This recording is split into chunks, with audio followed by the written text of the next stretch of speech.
Oke, selamat datang kembali di obrolan mendalam kita nih. Kali ini, kita mau gali satu pertanyaan yang kayaknya sering banget ya Anda dengar, tapi mungkin jarang kita bedah tuntas. Kenapa sih ini penting?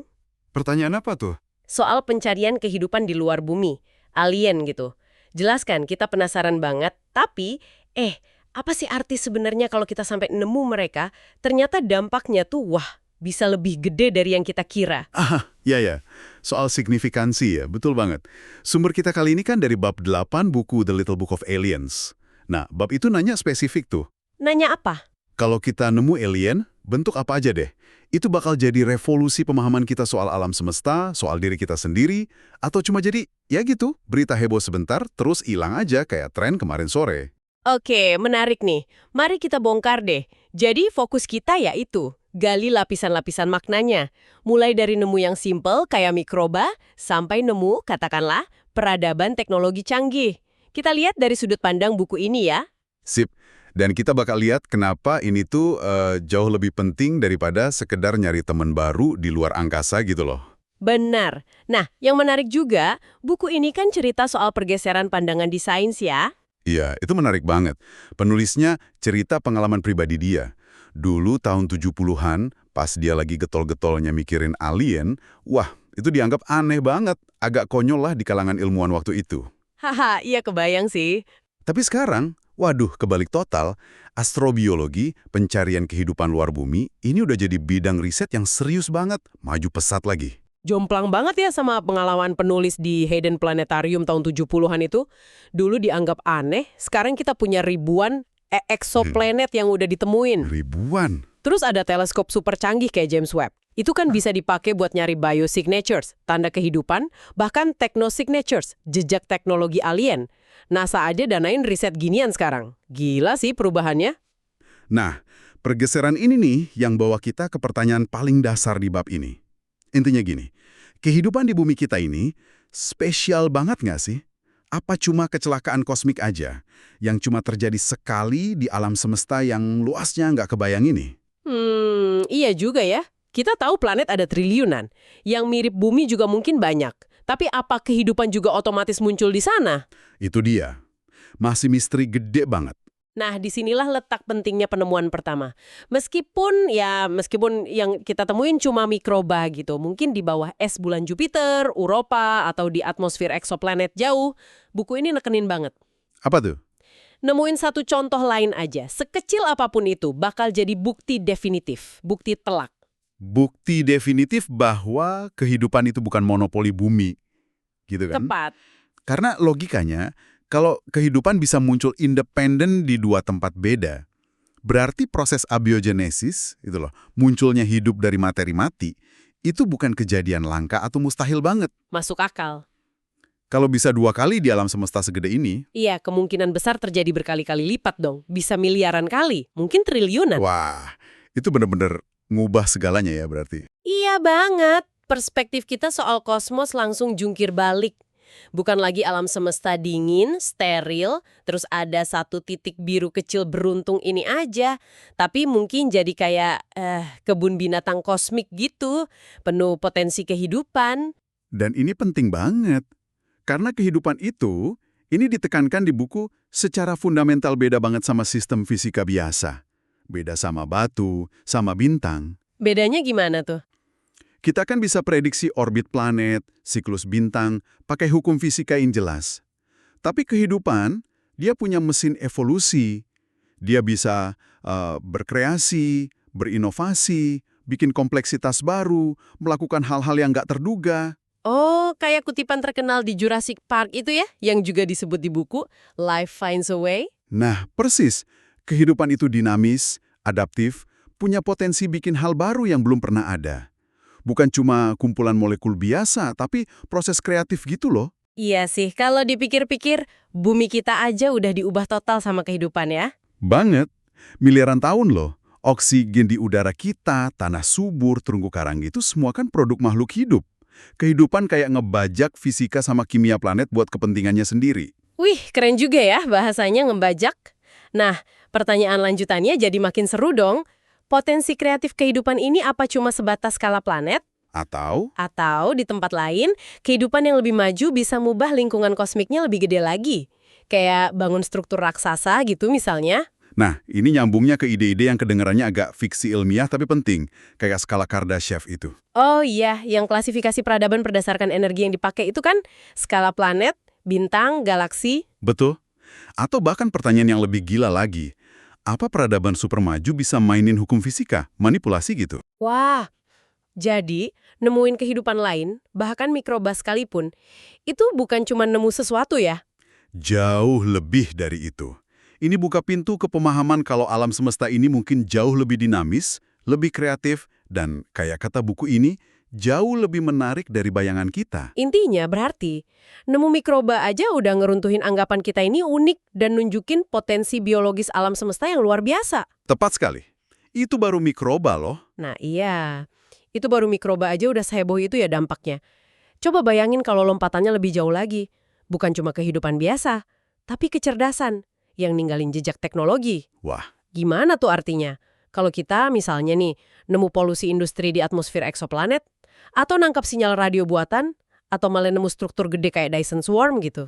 nah ini baru lompatan signifikansi yang levelnya beda banget. Nemuin jejak teknologi itu nggak cuma buktiin ada kehidupan lain. Tapi juga buktiin kalau, apa ya, Kalau evolusi ke arah kompleksitas tinggi dan teknologi itu bisa terjadi di luar bumi. Ini ngejawab pertanyaan penting. Apa kecerdasan dan teknologi itu semacam tujuan akhir evolusi di banyak tempat atau cuma kebetulan aja di planet kita? iya benar juga. Dan kalau udah nemu bukti teknologi gitu, pasti langsung muncul badai pertanyaan baru ya. Buku ini nyebutin apa aja tuh? Banyak banget. Gimana struktur sosial mereka? Individualis kayak kita atau malah kayak hive mind, pikiran kolektif gitu. Terus cara mikirnya gimana? Logikanya kayak apa? Teknologinya juga pasti ya. Prinsip fisikanya gimana? Jangan-jangan ada hukum alam atau teknologi yang kita belum tahu sama sekali. Itu dia. Dan yang paling bikin penasaran, bisa nggak kita belajar sesuatu dari mereka? Meskipun dari jauh banget, cuma dari ngamatin jejak teknologinya aja. Wah, potensi penemuan ilmiahnya nggak kebayang. Kalau secara praktisnya gimana? Kata buku ini, kalau beneran ada penemuan kayak gitu, Hampir pasti bakal memicu semacam perlombaan antariksa baru. Tapi fokusnya ilmiah kali ini. jadi negara-negara, lembaga riset, pada lomba bikin teleskop lebih gede, lebih canggih, ngirim wahana lebih gila lagi. Iya, buat neliti dunia baru itu secara intensif. Bisa jadi proyek sains terbesar sepanjang sejarah manusia. Tapi pasti ada dilemanya juga dong. Oh, jelas. Salah satunya soal komunikasi, perlu nggak kita kirim pesan? Ingat, jaraknya kan jauh banget tuh antar bintang. Komunikasi bolak-balik bisa puluhan, ratusan, bahkan ribuan tahun gara-gara kecepatan cahaya. Nggak praktis ya kayaknya. Bijak juga nggak ya? Itu pertanyaannya. Atau mending kita diam ngamatin aja dari jauh. Terus kalau kita kirim wahana pengintai otomatis ke sistem bintang mereka gimana? Jangan-jangan malah dianggap ancaman atau penampakan UFO sama mereka. Rumit kan? Iya, kompleks banget jadinya. Tapi ada satu sisi lagi nih dari penemuan peradaban teknologi yang menurut buku ini paling relevan buat kita sekarang. Paling ngasih harapan malah.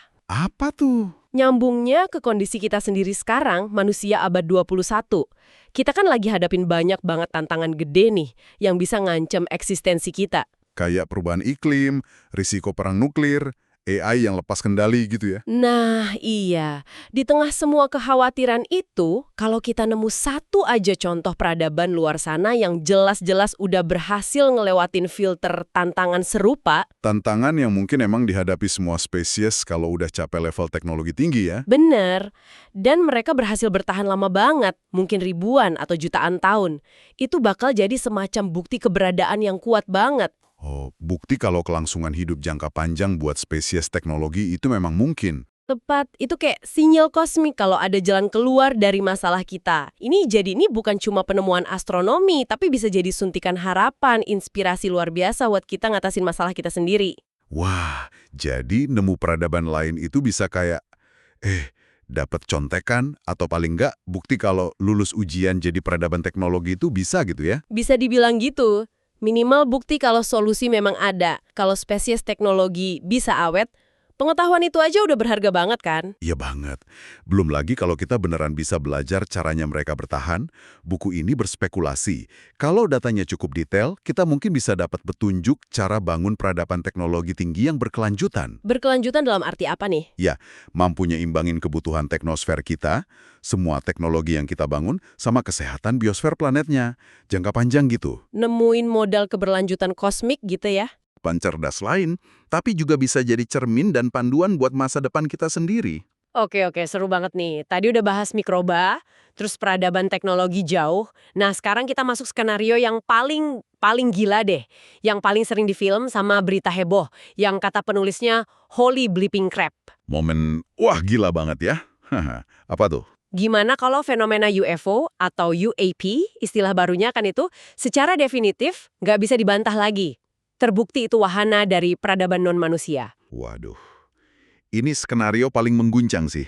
Karena langsung konfirmasi 3 hal gede sekaligus. Apa aja tuh? 1, kehidupan ada di luar bumi. 2, peradaban teknologi maju ada di luar bumi. 3, yang paling radikal, mereka udah di sini. Atau paling nggak udah interaksi sama lingkungan kita. Nah, itu dia. Langsung muncul pertanyaan paling dasar, niatnya apa? Buku ini agak bercanda sih nanyanya. Apa mereka mau studi ilmiah kayak kita nandain hewan? Apa cuma turis? Atau jangan-jangan lebih serem? Ya jelas spekulatif ya soal niat. Tapi itu nunjukin betapa kita bakal bingung dan nggak tahu apa-apa kalau skenario ini beneran kejadian. Tapi ada sisi lain juga kan ya. Gimana kalau buktinya kuat banget, teknologinya non-manusia misalnya, manuvernya gila banget, ngelawan fisika kita, tapi kita nggak pernah lihat wujud aliennya, nggak pernah kontak langsung, cuma bukti teknologi aja di langit kita. Nah, itu poin penting. Apa dampaknya bakal berkurang jauh kalau gitu? Menurut buku ini gimana? Enggak sama sekali.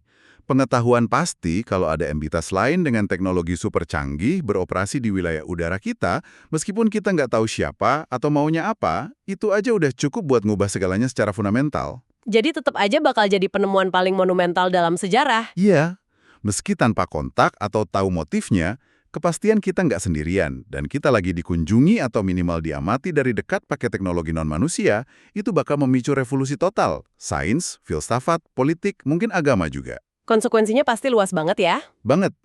Pasti ada dorongan gede buat sains sama teknologi pertahanan. Terus muncul pertanyaan etis sama strategis yang bikin pusing. Perlu nggak kita coba tangkap wahananya? Atau tembak jatuh? Atau coba komunikasi gimana caranya?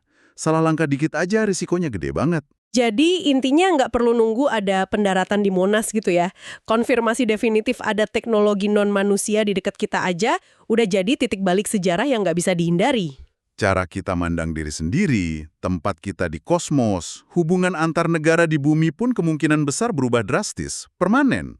Jadi inti skenario UFO, UAP terkonfirmasi ini, konfrontasi langsung sama yang lain yang maksa kita definisikan ulang realitas kita. Oke, jadi kalau kita tarik benang merahnya nih, balik ke pertanyaan awal, kenapa sih alien penting? Kenapa pencarian ini signifikan banget? Jawabannya, ya seperti yang dijabarin di bab ini karena penemuan kehidupan luar bumi dalam bentuk apapun, itu bakal jadi pencapaian ilmiah paling transformatif dalam sejarah. Mau itu mikroba di planet sebelah, Atau sinyal teknologi dari galaksi jauh. atau bahkan bukti ada mereka di sini.